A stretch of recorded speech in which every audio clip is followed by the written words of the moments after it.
ഇന്നലെ രാത്രി മുസ്ലിം ലീഗുകാർ എല്ലാവരും ഞെട്ടിയ ദിവസമാണ്. ലീഗുകാർ മാത്രമല്ല, രാഷ്ട്രീയ കേരളം ഒന്നാകെ, ആത്മീയ കേരളവും ഒന്നാകെ ഞെട്ടിയ ദിവസമാണ്. പാണക്കാട് സാദിഖ് അലി ശിഹാബ് തങ്ങളെക്കുറിച്ച് ഒരു മോശം സ്ക്രീൻഷോട്ട് നാടാകെ പരന്നു. പക്ഷേ മണിക്കൂറുകൾക്കകം ആ സ്ക്രീൻഷോട്ട് അപ്രത്യക്ഷമായി. മുസ്ലിം ലീഗ് നേതാക്കൾ എല്ലാവരും തന്നെ സമൂഹ മാധ്യമങ്ങളിലെല്ലാം പോസ്റ്റിട്ടു തങ്ങൾക്കെതിരെ നടക്കുന്ന ഭീകരമായ ഈ വ്യാജ പ്രചാരണത്തിനെതിരെ. തുടർന്ന് പോലീസിൽ പരാതി നൽകുകയും പോലീസ് കേസെടുക്കുകയും ചെയ്തു. ആ കേസിൽ ഇപ്പോൾ അന്വേഷണം തുടരുകയാണ്. നിഷാദ്, സ്ക്രീൻഷോട്ടുകൾ മുമ്പും വന്നിട്ടുണ്ട്. അത് വ്യാജമാണെന്ന് തെളിയുകയും അന്വേഷണത്തിൽ പലരും പിടിക്കപ്പെടുകയും ചെയ്തിട്ടുണ്ട്. ഈ കാര്യത്തിൽ എന്ത് പറയാം? ഈ കാര്യത്തിൽ സംഭവിച്ച എന്താണെന്ന കാര്യത്തിൽ പോലീസ് ഇൻവെസ്റ്റിഗേറ്റ് ചെയ്യണം. ഇന്നലെ കുഞ്ഞാലിക്കുട്ടി പറഞ്ഞത് DGPക്ക് പരാതി നൽകി കഴിഞ്ഞിട്ടുണ്ട്. അതൊരു വളരെ തറോ ഇൻവെസ്റ്റിഗേഷൻ കാര്യത്തിൽ നടന്നുകൊണ്ടിരിക്കുകയാണ്. പ്രതികളാരാണെന്ന് കണ്ടെത്തണം എന്നാണ്. വിദേശത്തു നിന്നുള്ള ഏതോ ID ഉപയോഗിച്ചിട്ടാണ് ഇത് ചെയ്തതെന്നൊക്കെയാണ് നമ്മൾ പ്രാഥമികമായി മനസ്സിലാക്കിയിട്ടുള്ളത്. ആരാണ് ഇത് ചെയ്തത് എന്ന കാര്യത്തിൽ അന്വേഷണം വേണം. ലീഗ് അടുത്ത വെരി മൊമെന്റിൽ അവർ പരാതി കൊടുത്തു. അല്ലാതെ ജനങ്ങൾക്കെല്ലാം അറിയാം സത്യം എന്ന നിലപാട് സ്വീകരിച്ചില്ല എന്ന് വളരെ പോസിറ്റീവായിട്ടുള്ള സംഗതിയായിട്ട് എനിക്ക് തോന്നുന്നു. കാരണം ഞങ്ങൾക്ക് നിങ്ങളുടെ പോലീസ് ഇൻവെസ്റ്റിഗേറ്റ് ചെയ്യൂ, എന്തും ഇൻവെസ്റ്റിഗേറ്റ് ചെയ്യൂ എന്നൊരു നിലപാട് അവർ സ്വീകരിച്ചത് അവരുടെ കോൺഫിഡൻസാണ് വ്യക്തമാക്കുന്നതാണ് എനിക്ക് തോന്നുന്ന ഒരു കാര്യം. പിന്നെ അത് CPMകാർ ചെയ്തതാണ് എന്ന മട്ടിൽ കുറേ കോൺഗ്രസ് പ്രൊഫൈലുകളിൽ നിന്നുള്ള ഇത് വരുന്നുണ്ട്. ലീഗുകാർ പലരും ആരോപണം ഉന്നയിക്കുകയും ചെയ്യുന്നുണ്ട്. അത് CPMന്റെ തലയിൽ വെച്ച് കെട്ടാനുള്ള സമയമായിരുന്നു എനിക്ക് തോന്നുന്നില്ല. CPMും അതിനെ പിന്നാലെ പിടിക്കാൻ തീരുമാനിച്ചില്ല, അതൊരു വലിയ വിഷയമാക്കാൻ തീരുമാനിച്ചില്ല. CPMന്റെ സൈബർ പടയൊക്കെ തന്നെ വളരെ സംയമനം പാലിക്കുന്ന ഒരു അസാധാരണമായ കാഴ്ചയും കണ്ട ദിവസമാണിത്. അതിന് പിന്നാലെ പിടിക്കാൻ പോയാൽ അത് തിരിച്ചടിക്കുമെന്ന് അവർക്ക് നന്നായിട്ട് മനസ്സിലായതുപോലെ കണ്ട കാഴ്ച ജനം TV ഉടൻ തന്നെ ഇത് വാർത്തയാക്കുകയും ചെയ്തു. അതുമായി ബന്ധപ്പെട്ടുള്ള പ്രൊഫൈലുകൾ അത് ഷെയർ ചെയ്യുകയും ആഘോഷിക്കുകയും ചെയ്തിട്ടുണ്ട്. ആ ചാനൽ പിന്നെ വാർത്ത വലിക്കുകയും ചെയ്യുന്നതാണ് ഞാൻ മനസ്സിലാക്കുന്നത്. വിജയരാഘവനെ പോലുള്ള CPMൽ തന്നെ പ്രധാനപ്പെട്ട നേതാക്കൾ പലരും ഇദ്ദേഹം ആദരണീയനാണെന്ന മട്ടിൽ രംഗത്ത് വന്നു. KT ജലീലൊക്കെ തങ്ങൾ ആദരണീയനാണെന്ന് പറഞ്ഞ് രംഗത്ത് വന്നു. അപ്പോൾ അവർക്ക് അതിൻ്റെ ഒരു പ്രയാസം മനസ്സിലായിട്ടുണ്ട്. പക്ഷേ ഇതിനകത്ത് CPMനെതിരെ ആരോപണം ഉയർത്തുന്നതിൻ്റെ ഒരു പശ്ചാത്തലം നമ്മൾ കാണേണ്ടതാണ്. ആ പോയിന്റ് പറയണമെന്ന് എനിക്ക് തോന്നുന്നു. കാരണം നേരത്തെ പറഞ്ഞല്ലോ, സ്ക്രീൻഷോട്ട് എന്ന് പറയുന്ന സംഗതി, കാഫർ സ്ക്രീൻഷോട്ട്, അതായത് ഷാഫിക്ക് വോട്ട് ചെയ്യണം എന്താ കാഫറിന് നമ്മൾ വോട്ട് ചെയ്യാൻ പാടില്ല സ്ക്രീൻഷോട്ട് അന്ന് വടകരയിൽ വലിയ സംഭവമായിട്ട് മാറിയ ഒന്നാണ്. ആ കേസിൽ പ്രതികളെ പിടിച്ചു എന്ന് ഔഫൽ പറഞ്ഞല്ലോ. ഇല്ല, ആ കേസിൽ പ്രതികളെ പിടിക്കും എന്ന മട്ടിലെത്തി എന്ന് വെച്ചാൽ DYFI നേതാവായ റിബേഷ് രാമകൃഷ്ണന്റെ പേരിന്റെ അവിടെ വരെ വന്നു. ബാക്കി എവിടെ നിന്നാണ് ഇത് ഒറിജിനേറ്റ് ചെയ്തത്, ആരാണിത് ഉണ്ടാക്കിയത്, ആരാണ് ഇതിന്റെ ബെനിഫിഷ്യറി തുടങ്ങിയിട്ടുള്ള മുഴുവൻ കാര്യങ്ങളും അന്വേഷിച്ച് ആളെ കണ്ടെത്തിയിട്ടുണ്ടോ? ഇല്ല. ഏറ്റവും അവസാനത്തും ഇതിന്റെ അന്വേഷണം എത്തി നിൽക്കുന്നത് ഒരു DYFI നേതാവിലാണ് എത്തി നിൽക്കുന്നത് മാത്രമേ നമുക്കറിയുള്ളൂ. അപ്പോൾ ആ സമയത്ത് നിങ്ങൾ ഉണ്ടാക്കിയിട്ടുള്ള സ്ക്രീൻഷോട്ടുമായി ബന്ധപ്പെട്ടുണ്ടായ വിവാദത്തിൽ മുസ്ലിം ലീഗുകാരെ പിടിക്കാൻ ശ്രമിക്കുന്നു, അവരുണ്ടാക്കിയതാണെന്ന് വ്യാജം സൃഷ്ടിക്കുന്നു. പൊളിറ്റിക്കൽ പോയിസണാണ് ഇദ്ദേഹം എന്ന DYFIയുടെ നേതാവ് വടകരയിൽ വന്ന് പ്രസംഗിക്കുന്നു. ഭയങ്കരമായ ബഹളം ഉണ്ടാക്കി. ഫൈനലി അന്വേഷണം ഇവിടെ എത്തിച്ചേർന്നു. അന്വേഷണം ഇവരിലേക്ക് എത്തുന്ന സന്ദർഭത്തിൽ അന്വേഷണം സമ്പൂർണ്ണമായി നിന്നു പോകുന്നതാണ് നാം കണ്ടത്.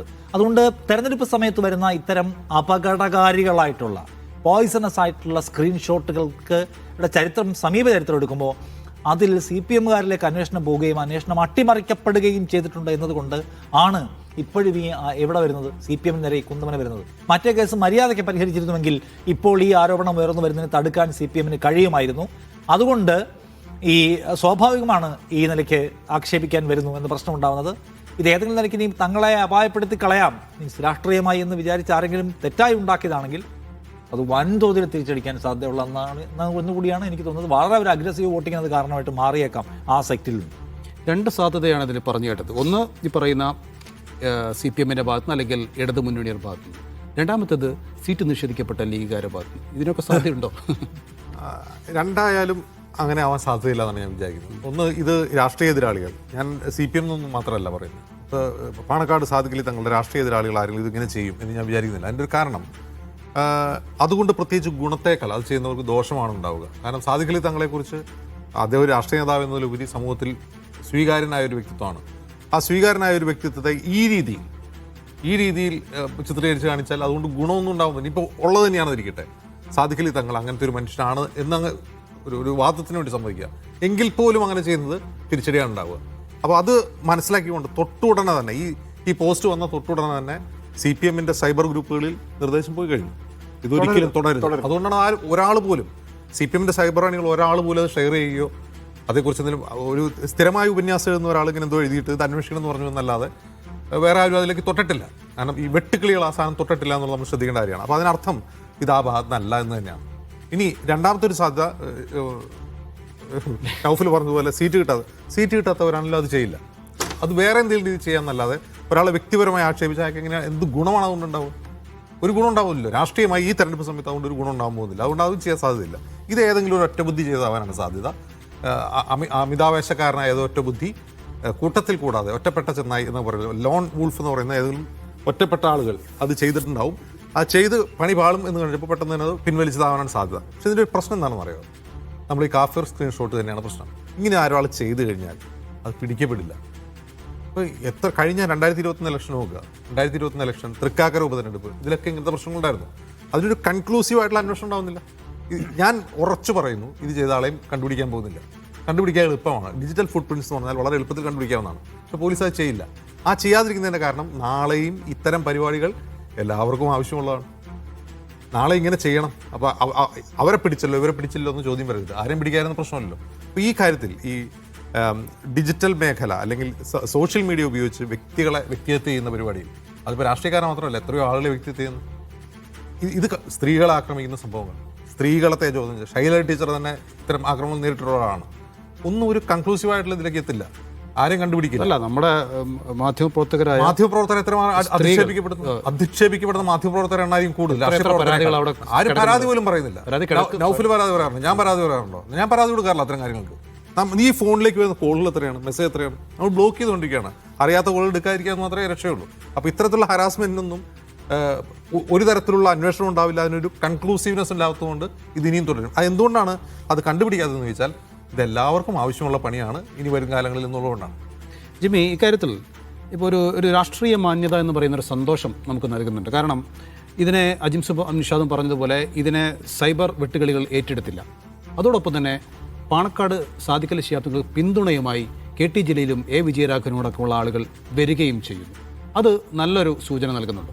ഞാൻ അങ്ങനെ കരുതുന്നില്ല. അത് വളരെ ലളിതമല്ലേ. പാണക്കാട് തങ്ങളെക്കുറിച്ച്, ലീഗിൻ്റെ പ്രധാനപ്പെട്ട നേതാവിനെ കുറിച്ച് അദ്ദേഹത്തിന് പരസ്ത്രീ ബന്ധമാണ് ആരോപിച്ചിരിക്കുന്നത്. അദ്ദേഹം എവിടെ വെച്ചോ കണ്ടു, ഇപ്പോൾ ഫോൺ നമ്പർ വാങ്ങിച്ചു, അതിനുശേഷം അദ്ദേഹത്തിൻ്റെ ചിത്രങ്ങൾ അയച്ചു കൊടുത്തു. ആ ചിത്രം ഇതാ എന്ന് പറഞ്ഞാണ് വന്നത്.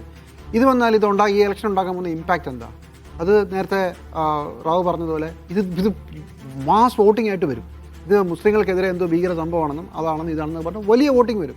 അപ്പോൾ ഒരു കാരണവശാലും അത് വരരുത് എന്നുള്ളത് കൊണ്ടാണ് ഈ സംഭവത്തിൽ എല്ലാവരും ഇങ്ങനെ പ്രതികരിച്ചത്. വേറൊരു സാഹചര്യത്തിൽ വേറൊരാളായിരുന്നെങ്കിൽ ഈ രാഷ്ട്രീയ മാന്യത ഉണ്ടാവില്ല എന്നുള്ളതാണ് എൻ്റെ ഉറച്ച വിശ്വാസം. കേരളത്തിൻ്റെ ചരിത്രം അതാണ്. ഞാൻ ഇപ്പോഴും ഓർക്കുന്നത്, TP ചന്ദ്രശേഖരൻ കൊല്ലപ്പെട്ടതിന് ശേഷം അദ്ദേഹത്തെക്കുറിച്ച് വന്ന പോസ്റ്റുകളിൽ അയാളുടെ സ്വഭാവ വൈകല്യത്തെക്കുറിച്ചും ലൈംഗിക വൈകൃതങ്ങളെക്കുറിച്ചും അതിനു വേണ്ടിയിട്ട് തന്നെ ഒരു വെബ്സൈറ്റ് ഉണ്ടായിരുന്നു. ഇപ്പോഴും ആ സാധനം ഉണ്ട്. അപ്പോൾ വലിയ വാർത്തയൊക്കെ അടിക്കുന്ന ഒരു സൈറ്റ്, പേര് ഞാൻ പറയുന്നില്ല, ഇനി അതിൻ്റെ പേര് പബ്ലിസിറ്റി വേണ്ട. അപ്പോൾ ഇത് സ്ഥിരം പരിപാടിയാണ്. ഇത് പാണക്കാട് തങ്ങളായതുകൊണ്ട് രക്ഷപ്പെട്ടു എന്ന് മാത്രം വിചാരിച്ചാണ്.